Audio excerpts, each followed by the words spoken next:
Morbid, an anonymous tale based on popular sayings. The narrator asked to remain unnamed. He has been a waiter for a long time and once worked in the bars downtown and around the markets of Tampico. He tells of something that happened to a regular customer at one of the bars, who, after a few drinks, recounted in grisly detail what befell him one night. Events that, of course, verge on the paranormal. This man, whom I'll call Eutiquio, worked at a department store in downtown Tampico. He was a profoundly perverse fellow who delighted in ogling women's buttocks and taking their photos without them noticing. He looked unpleasant, always unkempt, short, dark-skinned, teeth stained from tobacco, and smelling of dampness and rot. He constantly harassed the women and cashiers at his workplace, and because of that people avoided him, especially the women. Every weekend he vanished into the bars around the Triangle district. He was well known for drinking too much, and although he had money to pay for a woman's company, they always ignored him, because he was ugly and rude. That rejection bred a sexual frustration so intense that one night, under the influence of alcohol and drugs, he assaulted an indigenous woman who sold her farm produce at the market. Somehow he dragged her to a seedy hotel and tried to have sex with her, but, incredibly, he could not get an erection and the woman mocked him. In a fit of rage he began beating her while raping her, and that produced a firm erection. In the heat of the moment, after satiating his urges, he fled the room and abandoned the unfortunate woman in that fetid room. He says that as he ran away, the woman swore she would take revenge, and in some way she kept her promise. Eutiquio, unconcerned, continued his routine of binges and excess. In the early hours of the morning he was drinking, as always, at a bar called El Corsario, when he suddenly felt unwell. He went out into the street and vomited for a long while from the mixture of liquors he had consumed. When he finally managed to steady himself and look around, he noticed the street was completely empty. It was hot. The only sounds were the bar's air conditioners and the dull thump of the band music from inside. Then he heard a peculiar sound coming from a nearby street, the click of high heels drawing closer. Paying it no mind, he lit a cigarette before heading back in and saw, at the corner, a woman of striking, peculiar beauty. The sight of the prostitute aroused him slightly. She was dark-skinned, with abundant black hair, wearing a tight dress that showcased her formidable curves and well-shaped legs, a prominent bust, and an almost perfect face. The woman saw him, smiled, and turned to walk off alone into the dark streets, heading for Reforma Alley.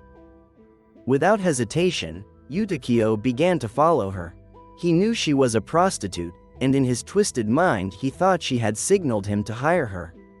He was determined to enjoy those sweet pleasures, no matter the price. He trailed her for several blocks down that dark alley, hypnotized by the sway of her hips and the subtle perfume she left in her wake.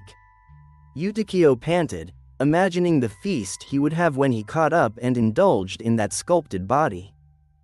When they reached Alarcon Street, the woman quickened her pace and walked up to some old stairs that led to Altamira Street, behind the old civil hospital. Eutiquio, tired but intent on confronting her, ran to catch up on the stairs. His surprise was great when he found her standing in the middle with her dress hitched up, subtly showing a part of the underwear she wore. Lust surged. He lunged at the woman violently, biting her neck and spattering her with saliva. He began groping her while she made no resistance. With his head between her breasts, his hands greedily squeezed the rest of her body with lecherous desperation.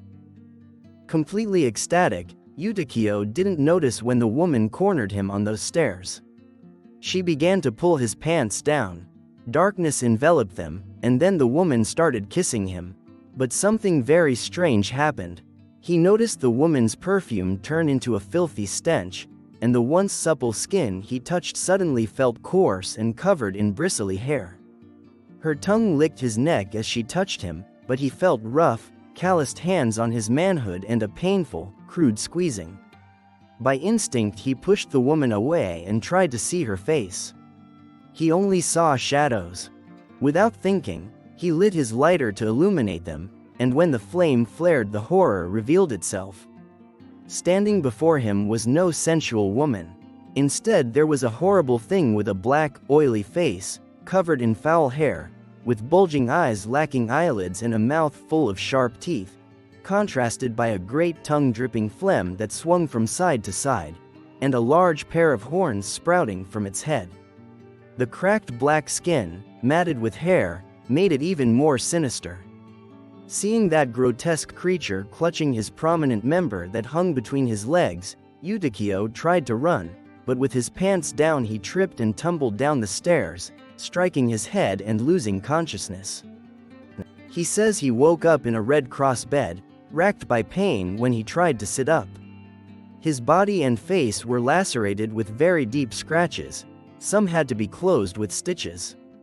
Recalling the previous night's events filled him with panic, and he screamed in terror that the devil had attacked him. The nurses and doctors on duty were bewildered. They say the man never recovered mentally and never returned to work. He was seen wandering around the market area, sometimes begging for drinks or cigarettes in the bars.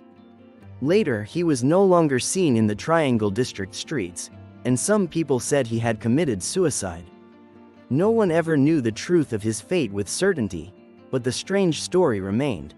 The presence of something evil had claimed payment for that man's wicked deeds.